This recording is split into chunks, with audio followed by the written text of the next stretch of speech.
Hi, my name is Mohammad Mubashir. People call me Mobi. और जो मैं अब नज़म आपके सामने पेश करने वाला हूँ वो एक बेटे के जज्बात हैं अपने बाप के लिए।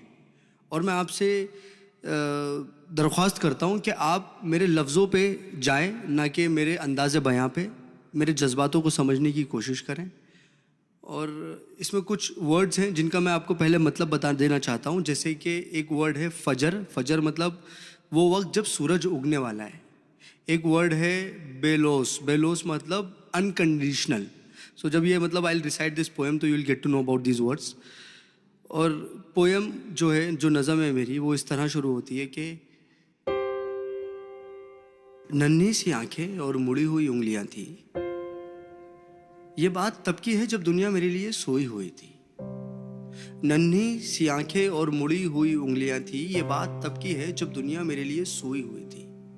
नंगे से शरीर पे नया कपड़ा पहनाता था। ईद वीद की समझ ना थी पर फिर भी मेरे साथ मनाता था। घर में खाने के वांदे थे पर एफडी में पैसा जुड़ रहा था। और उसके खुद के सपने अधूरे थे पर मेरे लिए बुन रहा था। ये बात तब की थी जब दुनिया मेरे लिए सोई हुई थी। वक्त कटा, साल बढ़ा, पर तब भी सब अनजान था। मैं फिर भी उसकी जान था। बिस्तर को गीला करना हो या फिर रातों को रोना, एक बाप ही था जिससे छीना मैंने उसका सोना था। सुबह फजर तक गोदों में खिलाता, झूलों में हिलाता, फिर दिन में कमाता, शाम में चला आता। कभी खुद से परेशान, कभी दुनिया का सताया था। एक बाप ही था जिसने मुझे रोते हुए हंसाया था। अल्फाजों से तो गूंगा था मैं, पर वो मेरे इशारे समझ रहा था। मैं खुद इस बात से हैरान हूं आज कि कल वो मुझे किस तरह पढ़ रहा था।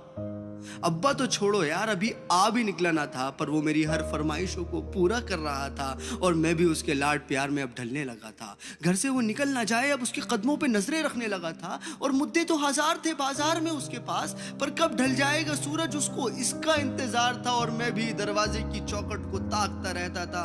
जब होती थी दस्तक तो वॉकर से झांकता रहता था। देख के उसकी शक्ल में दूर से चिल्लाता था। जो भी इशारे मुझे आते थे उससे उसे अपने करीब बुलाता था। वो भी छोड़ छाड़ के सब कुछ मुझे सीने से लगाता था। कभी हवा में उछालता था, कभी करतब दिखाता था मेरी एक मुस्कान के लिए। कभी हाथी कभी घोड़ा बन जाता था। और सो सकूं रात भर सुकून के साथ, इसीलिए पूरी रात एक करवट में गुजारता था। इसीलिए पूरी रात एक करवट में गुजारता था। पर वो बचपन शायद अब सो चुका था और मैं जवानी की दहलीज में कदम रखने लगा था। उसकी कुर्बानी को उसका फर्ज समझने लगा था। चाहे वो फिर खुद बिना पंखे के सोना हो, या मुझे हवा में सुलाना, या फिर ईद का वो खुद पुराना कपड़ा पहनना हो और मुझे नया पहनाना, या तपते हुए बुखार में वो ठंडे माथे पे रखी हुई पट्टियां हो, या मेरी हर जिद के आगे झुक जाना। वो बचपन था, वो गुजर गया। वो रिश्ता था, वो सिकुड़ गया। और मैं उस कुर्बानी के बोझ को उठा नहीं पाया, इसीलिए वो शहर में कहीं दूर छोड़ आया। नया शहर था। नए शहर की हवा मुझ पे चढ़ने लगी थी। अपने बाप की हर नसीहत मुझे एक बचपना लगने लगी थी। काम जो मिल गया था, पैसा जो आने लगा था, क्या जरूरत है बाप को, ये सोच मुझ में पलने लगी थी। और उधर मेरा बाप बेचैन था मेरी याद में कि कुछ रोज तो घर आजा बेटा, बस यही था उसकी फरियाद में। और मैं उससे हिसाब लेने लगा था जो दुनिया का कर्जदार बन चुका था। क्या जरूरत है तुम्हें अब्बू इतने पैसे की, अब ये सवाल करने लगा था। अब घड़ी का कांटा फिर पलट चुका था। कल तक मैं किसी का बेटा था, आज किसी का बाप बन चुका था। और हसरतों का स्वेटर मैं भी बुनने लगा था।